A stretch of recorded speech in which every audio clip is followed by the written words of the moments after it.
Son las 9:36, vaya día de sol hemos tenido de nuevo en Galicia. Xavi Fonseca, ¿qué tal? Muy buenas noches, Gladys. Pues efectivamente hay que decir a nuestros espectadores que la primavera astronómica comienza el próximo lunes, pero la primavera meteorológica ha empezado en Galicia ya hace bastantes días. Hoy ha vuelto a ser una jornada completamente espectacular. Y si no, vean. Parece una imagen de archivo del pasado verano, pero no, ha sido grabado esta tarde. Los que han podido han disfrutado de este día de sol en la playa. Algunos han ido incluso con sombrilla y otros han aprovechado para darse un buen chapuzón. Seguro que no ha sido el primero de este invierno. Las temperaturas han marcado valores muy elevados en la mitad sur de Galicia, donde han vuelto a superar los 28 grados. Viendo estas imágenes da la sensación de que este buen tiempo se ha convertido en una rutina en nuestra comunidad. Ya nos sorprende ver a los gallegos tomando el sol en la playa un 15 de marzo.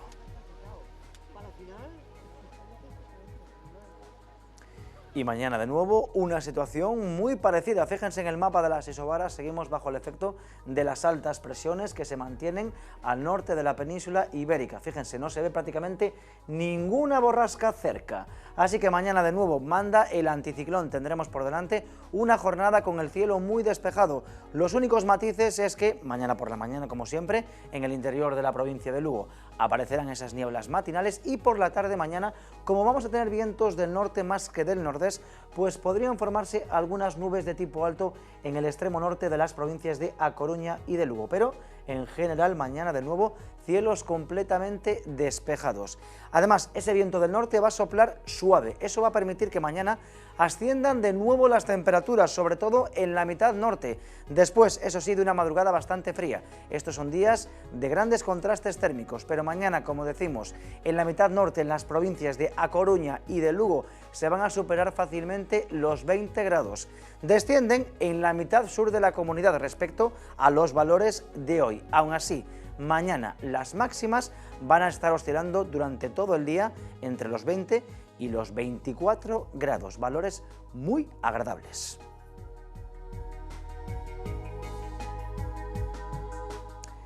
Mañana se cumplen 6 años de la guerra de Siria, un conflicto que no puede entenderse sin el papel que jugó una sequía histórica.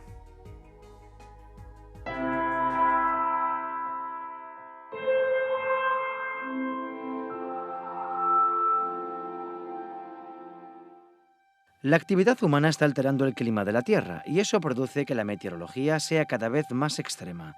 La inmensa mayoría de los modelos científicos muestran un futuro en el que las inundaciones y las sequías serán algo habitual. Muchos seres humanos no tendrán más remedio que emigrar. Un estudio reciente publicado por el Centro Max Planck de Alemania indica que en 2050, solo en Oriente Medio, tendrán que desplazarse más de 500 millones de personas para escapar de temperaturas de 30 grados por la noche y más de 45 grados por el día. Sin duda, la región del creciente fértil está sufriendo notablemente los efectos del calentamiento global. Y prueba de ello es la guerra de Siria, un conflicto que dura ya 6 años y que debe entenderse en el contexto actual de aumento de temperaturas. Por causas naturales, Siria es una zona sujeta a periodos de sequía, debido a la presencia de un anticiclón semipermanente, como el de las Azores que afecta al Sáhara o el del Pacífico a California. Pero entre 2006 y 2011, como buena parte del este del Mediterráneo, Siria sufrió la peor sequía de los últimos 900 años, un dato publicado por la NASA después de haber analizado los anillos de los árboles para tratar de reconstruir la historia del agua en la región. Y a diferencia de todas las anteriores, esta sequía no fue provocada por la variabilidad natural, sino por el cambio climático, tal y como indican los datos estadísticos reflejados en importantes publicaciones científicas.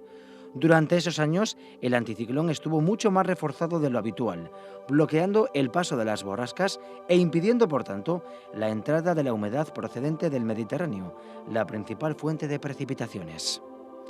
En estas condiciones extremas, cualquier zona del mundo sufriría un importante estrés hídrico. Siria tenía además un problema adicional que agravó drásticamente el efecto de la sequía. Desde hace décadas, el país aumentó notablemente la superficie dedicada al regadío. Cuando la lluvia no es suficiente para mantener un cultivo, hay que adoptar otras técnicas, como por ejemplo usar el agua subterránea. Y eso fue lo que hicieron en Siria. Pero la superficie a irrigar era demasiado grande y poco a poco ese agua fue desapareciendo. Cuando llegó la gran sequía, no había ese suministro extra y se produjo el desastre. Los agricultores abandonaron el campo y emigraron a las ciudades como Damasco, cuya población ha crecido más de un 50% durante los últimos años. En ese contexto, aumentó la tensión social, que acabó desencadenando el conflicto actual. Las migraciones climáticas podrían dejar además alguna que otra paradoja del destino. Donald Trump no se cansa de repetir que quiere levantar un muro que separe a su país de México. Pues algunos modelos indican que en 2020 la zona del sureste de Estados Unidos entrará en un periodo de sequía permanente. Muchos estadounidenses tendrán que emigrar hacia el este, pero también hacia el sur, a México. Algo que de momento ya hemos visto en la ficción. Últimas noticias desde la frontera con México. Hace solo media hora, las autoridades mexicanas han cerrado la frontera ante la avalancha de refugiados estadounidenses que escapan hacia el sur huyendo de la tormenta que se avecina. Curiosa y entrañable escena la que podíamos ver hoy en la plaza de Abastos de Pontevedra.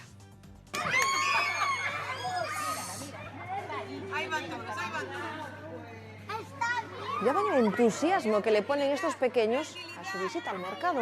Son los niños del Colegio Crespo Rivas de Pontevedra. Han mostrado sin reparo alguno de su sorpresa al ver el marisco vivo. Allí los placeros les han dado explicaciones del ejemplar en sí y también de cómo se cría.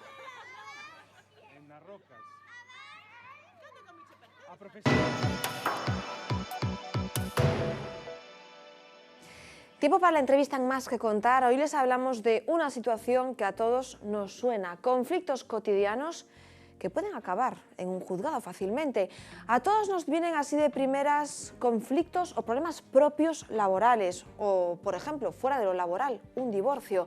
Pero ¿no está demasiado judicializada nuestra vida? ¿Qué herramientas podríamos usar para que estos problemas no vayan a mayores? Ya les avanzamos que nuestra invitada nos va a responder hoy que sí, que existen soluciones, herramientas en nosotros mismos. Marcela Parga, ¿qué tal? Buenas noches. Buenas noches. Un placer tenerte aquí esta noche. Y les decimos que Marcela sabe cuáles son esas herramientas y que en realidad existen porque estáis dando vamos a decir, una gira de conferencias, de formación. Ayer estabais en Lugo, pero vais a seguir dirigidas a empresarios. No exactamente, pero ¿para qué? ¿Qué les enseñáis? Pues sí, estamos iniciando, como tú bien dices, ayer iniciamos un tour de conferencias totalmente gratuitas para mostrar una serie de herramientas y acercar estas herramientas a todo el mundo, tanto empresarios como trabajadores, como el público en general, ¿no? Son unas herramientas sacadas de la metodología del coaching, donde efectivamente nos enseña y nos ayuda a ser conscientes, ¿no?, de lo que queremos y por tanto también de cómo podemos manejar una situación que en algún momento la podamos tener pues un poco enrocada. Sí. Tú que también eres abogada, ¿está demasiado, entiendo que en un extremo ya judicializada nuestra vida, que hay conflictos que se podrían haber parado antes con actitudes y con esas herramientas? Sí, cuando hablo además de herramientas parece que son algo extraño, sí, y nos estamos refiriendo a la escucha, nos estamos refiriendo precisamente a escuchar de una forma además plena, ¿no?, de una forma activa, sin tanto juicio, sin tanta interpretación, ¿no? Por eso te decía que el coaching nos ayuda mucho a tener esa clase de escucha. Y efectivamente, muchas veces cuando estamos en un conflicto no nos paramos ni a pensar qué queremos, sino que sabemos lo que no queremos o incluso lo que no queremos que alcance la otra parte. Sí. Y rápidamente pensamos en el juzgado como una solución, que lo puede ser, pero antes del juzgado existe lo que es la comunicación. Y hay muchos problemas en el juzgado que se evitarían antes con una comunicación entre las partes. ¿Por no sentarse a hablar, quizás? Efectivamente, por no sentarse a hablar y a escucharse. Entiendo que en un entorno laboral a veces no es fácil que el empresario y el trabajador entren en esa comunicación. Por eso la figura de un coach o la figura de un facilitador de la comunicación, de un mediador, puede ser muy productivo, no solamente para la empresa, porque se puede ahorrar unos costes, ¿no? Sino también para el trabajador, porque también se puede ahorrar pues una serie de disgustos o de falta de clima laboral. Yo creo que los formadores os dais cuenta de cuáles son nuestras dudas, demandas o necesidades cuando nos escucháis. ¿Qué os transmiten los empresarios? A mí me inquieta este asunto, me preocupa de mi empresa, del clima que tengo con mis trabajadores, en definitiva. Pues mira, cuando le pusimos el título a este año a las conferencias, precisamente pensamos un poco en toda esa demanda, ¿no? del colectivo empresarial en general. Y el tour de conferencias se llama Pensar bien para liderarte. Es decir, no solamente es el líder, ¿no? El empresario, el directivo, el que necesita de estas herramientas. También el trabajador quiere liderarse, autoliderarse, ¿no? Daniel Álvarez Lamas, uno de mis compañeros, el fundador de Instituto Ben Pensante, tiene un artículo, la verdad, muy bueno y que expone en estas conferencias, que trata sobre el emprendimiento interno, cómo una persona se puede adueñar y apropiar de su propio puesto de trabajo. Y al fin y al cabo, el empresario y el directivo lo que quieren es tener a trabajadores totalmente autónomos, líderes de su propia disciplina y de su propio desempeño. Sí. ¿Es como ser el coach de nuestra propia vida? Efectivamente. ¿Está bien aplicado? Sí, exactamente. Es saber qué quiero, cómo lo enfoco, para qué lo quiero y emprender la acción hacia eso. Cuando hablamos de coaching muchas veces hablamos de sentido común. Lo que sucede es que el coaching lo que te hace es ser consciente, tener ese sentido común totalmente disparado, pero ponerlo en práctica. Sentido común llevado a la práctica. Hay que poner acciones, no solamente discurso. Y en las empresas puede que haya mucho discurso, ¿no? Pero hay pocas acciones dirigidas a esa escucha y dirigidas a esa comunicación. Nosotros con este ciclo de conferencias precisamente lo que queremos es acercar a empresarios, trabajadores y al público en general a que la escucha, la comunicación en general es una de las mejores herramientas que tenemos para liderarnos a nosotros mismos y para poder liderar también en nuestra vida. Marcela, en el contacto que tenéis con trabajadores, yo me arriesgo a decir que habrá un discurso muy similar en todos, que tendrá que ver, estoy quemado, estoy muy poco valorado en mi trabajo, más allá, ya no voy a entrar en el asunto de los salarios. ¿Qué le decís a esa persona? ¿Qué herramienta clave le dais para que siga adelante, para que se empodere precisamente? Con la metodología del coaching no te enfocas en la situación actual, ¿no? Efectivamente la escuchas este tipo de comentarios, este tipo de situaciones. Lo que le preguntas claramente es, en vez de esto, ¿qué es lo que quieres entonces? No vamos a enfocarnos en lo que queremos evitar, sino en lo que queremos conseguir. Entonces, si nos encontramos en una situación pues abatidos, quemados, disgustados, ¿qué queremos en lugar de esto? Y entonces construimos ese objetivo que sea posible, que sea realista, que sea alcanzable, pero siempre expresado en términos de consecución, no de alejamiento o de evitación. Entonces, cuando tú colocas a una persona en algo que quiere alcanzar, no en algo que quiere dejar, es más fácil que le apetezca emprender acción. Y por ese sentido, esa conciencia, ¿no?, de saber lo que quieres realmente, lo que quieres conseguir, es en lo que ayuda tanto el coaching. O sea, podemos, gracias a las herramientas del coaching, pasar de una actitud, lo voy a decir, completamente tóxica en nuestro trabajo o contagiados por algo tóxico a una actitud constructiva a una actitud, en el mismo trabajo. Claro, de una actitud pasiva, ¿no?, de una actitud de estoy quemado, ¿no?, el entorno, el exterior es lo que me genera ese estado, a, bueno, soy consciente de lo que quiero y por tanto voy a emprender acción para ello. Te facilita herramientas que dependen de ti, que no tienes que tener esa actitud, como decías tú, pasiva, o que te das cuenta de que ese ambiente tóxico puede que no esté directamente en ti y que, por tanto, sepas manejar el no contagiarte de ese ambiente y poder orientarte hacia lo que realmente quieres. Lo mencionabas antes así de pasada, pero ¿existen los mediadores, entiendo, los coaches en grandes empresas o serían necesarios? Bueno, los coaches en empresas existen, ¿no? Por suerte nosotros formamos a muchas personas que son coaches de sus propias empresas y que por tanto tienen ya pues una manera de facilitar esas conversaciones entre su equipo, ¿no?